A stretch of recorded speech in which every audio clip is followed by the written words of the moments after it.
चाहेंगे आज मीटिंग के बारे में?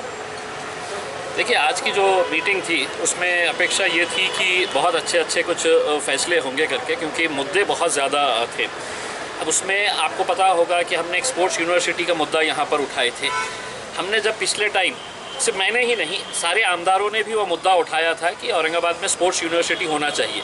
तो उसमें जो जवाब लिख कर दिया गया है, उसमें जवाब के अंदर स्पोर्ट्स यूनिवर्सिटी का कहीं पर भी जिक्र ही नहीं है। उन्होंने जो स्पोर्ट्स कॉम्प्लेक्स बनाया जा रहा है चिकलठाना के अंदर, जवाब उसका दिए। सवाल था स्पोर्ट्स यूनिवर्सिटी करोड़ी के अंदर जो 150 एकड़ के अंदर बनाई जाने वाली है, तो जवाब क्या दिए कि हम चिकलठाने के अंदर स्पोर्ट्स कॉम्प्लेक्स जो बना रहे हैं करके। यानी कि अगर स्पोर्ट्स ऑफिसर को ये नहीं पता है कि यहाँ पर एक स्पोर्ट्स यूनिवर्सिटी आना है, और स्पोर्ट्स यूनिवर्सिटी के ताल्लुक से क्या डेवलपमेंट हुआ है। मंत्री साहब का ये कहना है कि हमने आश्वासन दिया है, मुख्यमंत्री साहब से बात किए हैं, हमने स्पोर्ट्स मिनिस्टर को अनुरोध किया है कि वो यहाँ पर आए और देखें इसका स्पोर्ट्स यूनिवर्सिटी का किस तरह से क्या क्या फैसिलिटीज़ कर सकते हैं करके, लेकिन अभी तक कोई ठोस जवाब नहीं मिला है। अब ऐसे समय के ऊपर जहाँ पर एक स्पोर्ट्स यूनिवर्सिटी हमारे हाथ से राष्ट्रवादी कांग्रेस वाले, शिवसेना वाले, कांग्रेस वाले, ये सब है तो औरंगाबाद से पूना लेके चले जाते हैं, तो यहाँ की जनता और यहाँ के राजनीतिक पार्टियाँ सब खामोश बैठी रहती है। तो अब खबर ये आती है कि भारतीय जनता पार्टी वाले जो औरंगाबाद के लिए पिछले कई सालों से एक पिट लाइन की डिमांड कर रहे थे, वो पिट लाइन अब रेलवे जो मंत्री है दानवे साहब, वो उन्होंने अपने चुनावी क्षेत्र के अंदर, अब हम उनसे ये सवाल करना चाहते हैं कि दानवे साहब, आप देश के मंत्री है या जालना के मंत्री है? अगर जालना के मंत्री है तो आप अगले बार जो है वो आप खासदारकी का इलेक्शन ना लड़ते हुए महानगर पालिका का या नगर पालिका का एक कॉरपोरेटर का आप इलेक्शन लड़ लीजिएगा। क्योंकि अगर विकास की बात होती है तो मराठवाड़ा की राजधानी औरंगाबाद है। जालना को ऑलरेडी एक ड्राई पोर्ट दे दिया गया है। अगर औरंगाबाद के अंदर पिटलाइन, और जब काम करना नहीं होता है तो उन्होंने कहा कि आपने जगह ढूंढ के दो। मैंने भागवत कराड़ को बोला है जगह ढूंढ के दो करके, तो मतलब जब काम करना नहीं होता है।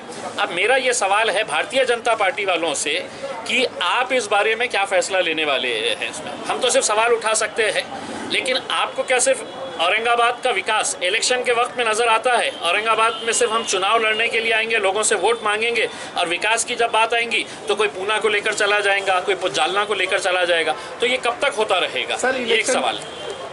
इलेक्शन कमिश्नर तरफ से महानगर पालिका के इलेक्शन की कुछ तैयारी कुछ नज़र आ रही है, आपको ऐसा लगता है? देखिए, अभी इसका फैसला तो जो है वो इलेक्शन कमीशन ही ले सकता है, और सुप्रीम कोर्ट इसके अंदर दखल ले सकता है। हमें ऐसा लगता है कि सरकार कितनी भी कोशिश कर ले, इलेक्शन कमीशन और सुप्रीम कोर्ट के जो इंस्ट्रक्शंस हैं उस हिसाब से इलेक्शन अभी होना चाहिए, उसको आगे बढ़ा नहीं सकते हैं। सर, जैसा कि आपने स्पोर्ट्स यूनिवर्सिटी के बारे में कहा, ऐसा आपको लग रहा है कि राज्य सरकार इसमें कुछ थोड़ा?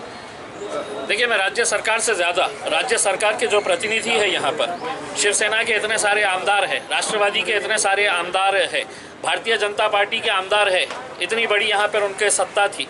अब यहाँ पर आने के बावजूद भी अगर पिटलाइन आप जालना को लेकर चले जाए, हमने दानवे साहब को ये बताया था कि आप अगर वो पिटलाइन चिकलठाने के अंदर करते हैं तो चिकलठाना आपके ही चुनावी क्षेत्र के अंदर आता है, उसका फ़ायदा औरंगाबाद को भी हुआ होता, और आप ये भी बोल सकते थे कि मैंने अपने चुनावी क्षेत्र के अंदर लेकर आया है करके। लेकिन जालना को लेकर जाना मेरे हिसाब से ये गलत फैसला है। ये पिटलाइन औरंगाबाद के अंदर ही होना चाहिए था, लेकिन दुर्भाग्यवश नेताओं की सोच बहुत छोटी है कि उनको ऐसा लगता है कि मैं अपने सिर्फ चुनावी क्षेत्र के बारे में बात करूँगा, बाकी के बारे में बात नहीं करूँगा। लॉकडाउन के कोई चांसेस? मैं नहीं समझता हूँ कि लॉकडाउन के कोई चांसेस नज़र आएंगे करके, क्यों, और अगर कोई ऐसे चांसेस नज़र भी आए तो दूसरों का तो पता नहीं है, हम उसका समर्थन नहीं करेंगे। हम किसी भी तरह का कोई लॉकडाउन का हम समर्थन नहीं करेंगे। जो आपको एहतियात करना है उतनी एहतियात करिएगा। दूसरा एक अहम मुद्दा जो है, आज महानगर पालिका औरंगाबाद की तरफ से GIS मैपिंग का उद्घाटन यहाँ पर पालक मंत्री के हाथ से किया गया। अब वो उद्घाटन करते वक्त ये बताया गया कि औरंगाबाद में करीब 4.5 लाख प्रॉपर्टीज़ है, यानी कि 4.5 लाख घर है, कमर्शियल एस्टैब्लिशमेंट्स है, लेकिन टैक्स जो है वो महज 1.5 लाख लोग भरते हैं।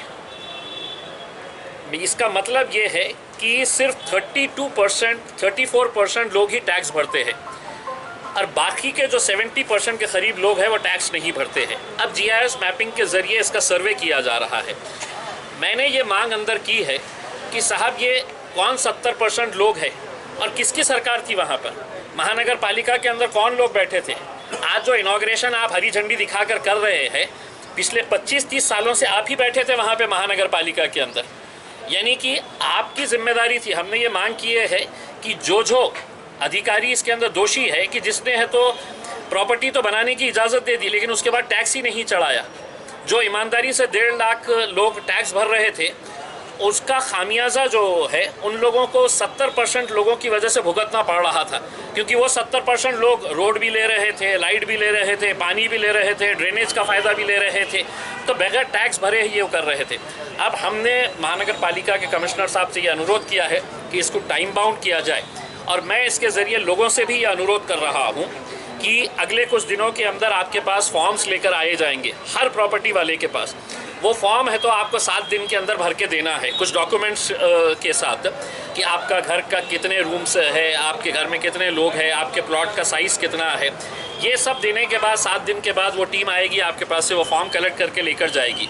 जिनके ऊपर टैक्स नहीं है, जिनके पास टैक्स रिसीप्ट नहीं है, उनके ऊपर बहुत बड़ी फ़ाइन लग सकती है। इसलिए मैं लोगों से ये अनुरोध करूँगा कि आप इसको संजीदगी से लें। जो टीम्स आ रही है उनको यूनिफॉर्म दिए गए हैं, उनके पास फॉर्म्स है, वो फॉर्म भरिएगा, वो फॉर्म भर के वापस दे दीजिएगा, क्योंकि अगर बाद में अगर ये पता चला कि आप टैक्स नेट के अंदर नहीं है तो आपको पिछले कई सालों का भी टैक्स देना पड़ेगा। तो इसीलिए लोगों ने है तो इसके अंदर कॉपरेट करें और हर आदमी को टैक्स नेट के अंदर आना पड़ेगा, क्योंकि अगर आप रोड इस्तेमाल कर रहे हैं, आप पानी ले रहे हैं, आप ड्रेनेज ले रहे हैं, तो आपको टैक्स नेट के अंदर आना पड़ेगा। तो इसलिए महानगर पालिका के कमिश्नर को हमने ये बताया है कि इसको टाइम बाउंड प्रोग्राम बनाकर करे करके। दूसरा एक अहम बात यह है कि आपको ये याद होगा कि यही शिवसेना के मंत्रियों ने, मुख्यमंत्रियों ने, इनके आमदारों ने ये घोषणा की थी कि हम दिसंबर तक औरंगाबाद में 20% पानी ज़्यादा देंगे, ये जो नई पानी की स्कीम आई है करके। अब ये हालत हो गई है कि ये पानी की जो स्कीम लाई गई है ये बंद होने की कगार के ऊपर है। ठेकेदार बोल रहा है मैं काम नहीं करूँगा।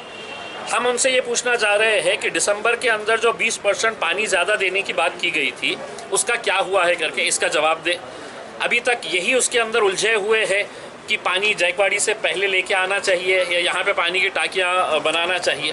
जिस तरीके से ये पानी का काम चल रहा है औरंगाबाद शहर के अंदर, मैं आपको दावे के साथ कह सकता हूँ कि अगले 5 साल भी लग गए तो ये स्कीम कंप्लीट नहीं होगी। जिस तेज़ी के साथ और जिस दुश्वारियों के साथ ये काम को लाया जा रहा है उसका, ऐसा होगा तो ये बिल्कुल पानी लोगों को मिलने वाला ही नहीं। आपको सिर्फ झूठे आश्वासन देते रहेंगे। मुझे खुद याद है कि पालक मंत्री साहब ने खुद ने कहा था कि 20% हम औरंगाबाद के लोगों को दिसंबर 2021 तक है तो 20% एक्स्ट्रा पानी मिलेगा उसमें। तो ये सिर्फ लोगों को घुमाने का काम टैक्स लगाना चाहिए। कई एरियो में जो तो पानी नहीं है, ड्रेनेज लाइन नहीं है, और आप कह रहे हैं कि देखिए ये जो गुंठेवारी के अंदर जो किया जा रहा है, गुंठेवारी के अंदर जितने फाइल्स आए हैं उसमें हमने ये क्या किया है कि जिस इलाके के अंदर गुंठेवारी का पैसा जमा किया गया है 32 करोड़ के करीब है तो महानगर पालिका को मिला है। अब उदाहरण के तौर के ऊपर बेरीबाग इलाका जो है वो पूरा गुंठेवारी के उसमें आ जाता है उसमें। तो जो पैसा वहाँ से आया है वो पैसा उसी इलाके के अंदर खर्च किया जाएगा, चाहे वो रोड के लिए हो, ड्रेनेज के लिए हो, या पानी के लिए हो, या लाइट के लिए हो। तो लोगों ने अगर ज़्यादा से ज़्यादा गुंठेवारी का फ़ायदा लिए तो इसका मतलब ये है कि आपकी प्रॉपर्टी तो रेगुलराइज होगी, साथ ही साथ आपके इलाके के अंदर जितने भी डेवलपमेंट के काम हैं वो डेवलपमेंट के काम किए जा सकते हैं आप ही के पैसों के जरिए। आपको लग रहा है कि सर महानगर पालिका इसमें थोड़ी देरी कर रही है पुलिस के कामों में? सब महानगर पालिका को बस हटा डालो, हमको दे दो एक बार, हम देख लेते हैं।